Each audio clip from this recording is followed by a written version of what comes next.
Korupsi menjadi masalah di berbagai negara. Sebagai tindak kejahatan serius dan paling merugikan, jelas sudah selayaknya para koruptor ini mendapat hukuman yang setimpal untuk menimbulkan efek jera bagi pelakunya dan menjadi contoh serta peringatan bagi para koruptor lainnya.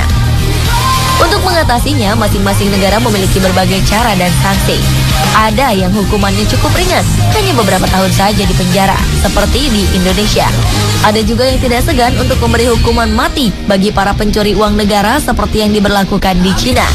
Selain itu, ada pula berbagai hukuman lain yang dijatuhkan kepada koruptor. Berikut on the spot merangkumnya dalam 7 hukuman bagi para koruptor.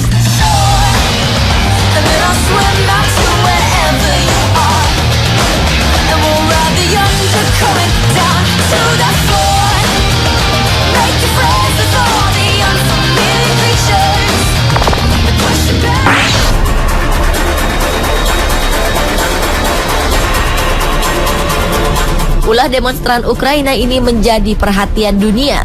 September 2014 lalu, mereka menggandeng politisi Vitaly Zurovsky menuju tempat sampah, lalu membuang sang politisi ke dalamnya. Vitaly tak mengalami cedera apapun.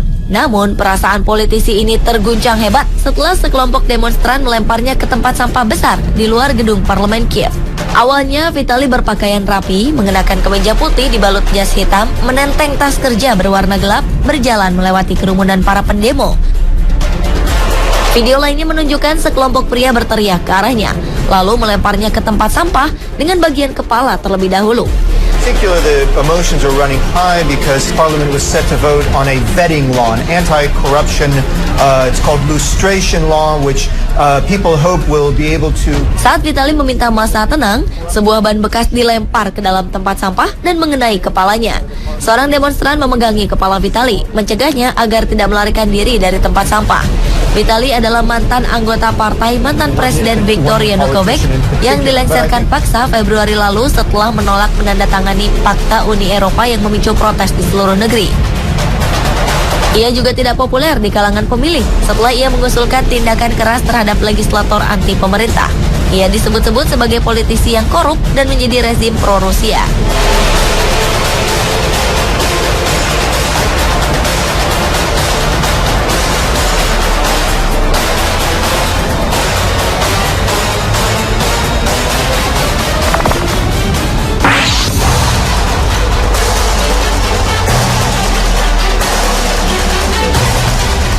Paus Fransiskus mengeluarkan peringatan keras kepada para koruptor. Dalam khotbahnya di Casa Santa Marta, Vatikan, Paus menegaskan perbedaan antara para pendosa yang menyesal lalu bertobat dengan mereka yang menjalani kehidupan ganda dan munafik. Rajin bersedekah, tetapi di sisi lain tetap mencuri dari negara dan kaum miskin. Paus mengatakan lebih baik jika koruptor diikat di sebuah batu penggilingan lalu dilempar ke laut. Ia juga menggambarkan para koruptor seperti batu nisan yang kelihatan putih bersih, tetapi di dalamnya penuh tulang belulang dan kebusukan. Paus Fransiskus juga menyebutkan bahwa orang tua yang mencari nafkah dengan menerima suap telah kehilangan harga dirinya, dan makanan yang mereka beri kepada anak-anak mereka disebut roti yang kotor. Khotbah Paus Fransiskus disampaikan di tengah kerasnya melawan korupsi dalam tubuh Vatikan. Dan pada Mei lalu, Direktur Bank Vatikan dipecat karena diduga terlibat korupsi dan skandal pencucian uang.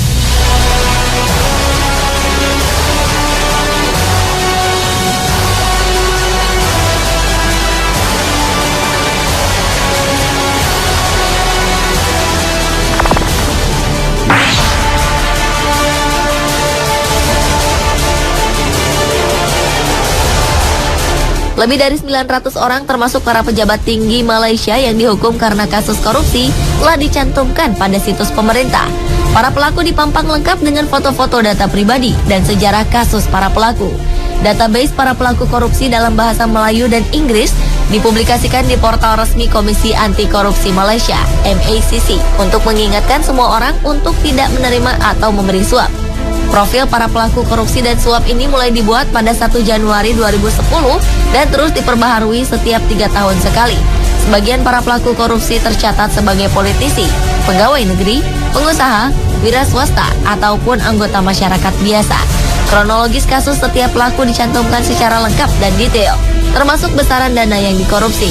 Beberapa pelaku mengeluh bahwa database mereka yang disebarluaskan ke publik telah mempermalukan mereka. Namun pemerintah menegaskan bahwa masyarakat harus dididik akan seberapa seriusnya pelanggaran korupsi. Kira-kira seberapa panjang ya daftar pelaku korupsi di Indonesia jika dipampangkan seperti ini?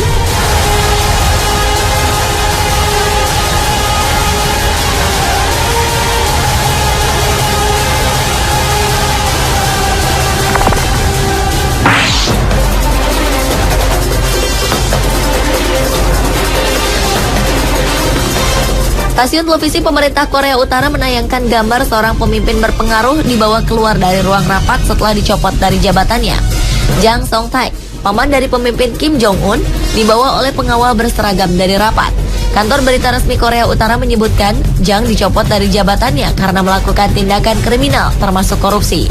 Langkah mempermalukan pejabat yang dipecat di depan umum baru kali ini terjadi di Korea Utara. Berita tentang pencopotan Jang ini pertama kali dilansir oleh media Korea Selatan. 2 pembantu dekat Jang dilaporkan sudah dieksekusi karena korupsi. Jang yang menikah dengan kakak Kim Jong Il sempat dilihat oleh pengamat memiliki pengaruh politik yang kuat di belakang layar.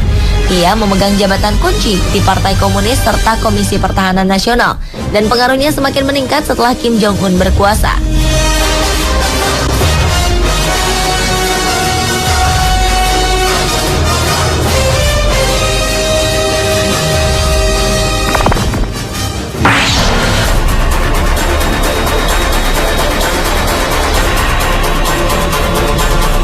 Keberhasilan Hong Kong dalam memberantas korupsi merupakan salah satu faktor pendukung pesatnya perkembangan perekonomian di negeri ini.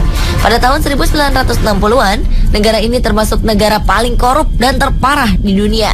Saking parahnya, seorang supir ambulans tidak akan mengantar pasien sebelum mendapatkan uang tip.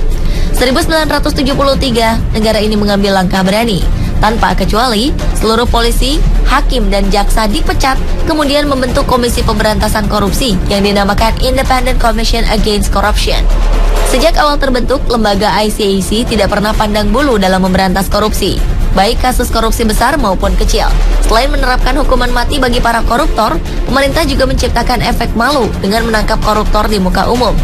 Wow, apakah bangsa kita perlu melakukan hal yang sama untuk bisa benar-benar bersih dari korupsi?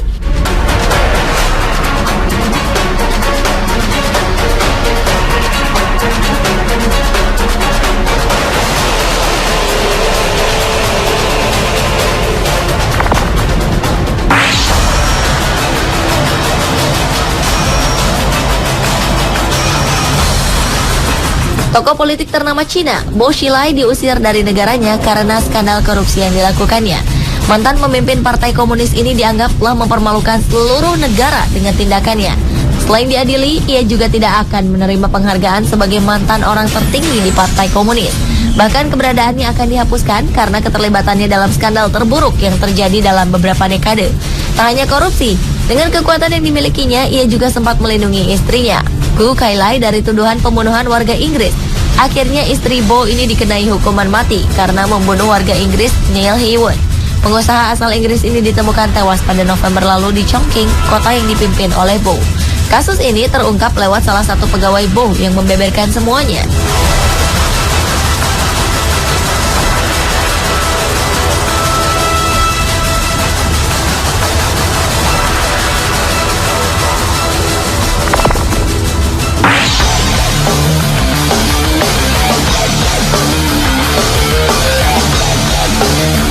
Manajemen Rumah Sakit Dr. Karyadi Semarang meminta salah seorang pasiennya yang juga terdakwa kasus dugaan korupsi, Satrio Teguh Subroto, untuk segera meninggalkan rumah sakit karena diduga memanfaatkannya untuk menghindari hukuman kurungan. Pejabat rumah sakit mengatakan bahwa Satrio telah dinyatakan sehat oleh dokter dan harus segera meninggalkan rumah sakit. Awalnya, terdakwa kasus dugaan korupsi proyek pengadaan taman di Jalan Ade Sucipto, Solo ini harus menjalani operasi. Setelahnya, kondisinya semakin membaik, hingga ia dinyatakan sudah bisa pulang. Anehnya, Satrio selalu menolak dan tidak bersedia kembali ke tahanan. Pihak rumah sakit akhirnya memberi waktu 3 hari untuk ia menyiapkan kepulangannya dari rumah sakit. Jika tak kunjung keluar, maka pihak rumah sakit akan mematikan seluruh fasilitas di rumah sakit, termasuk listrik.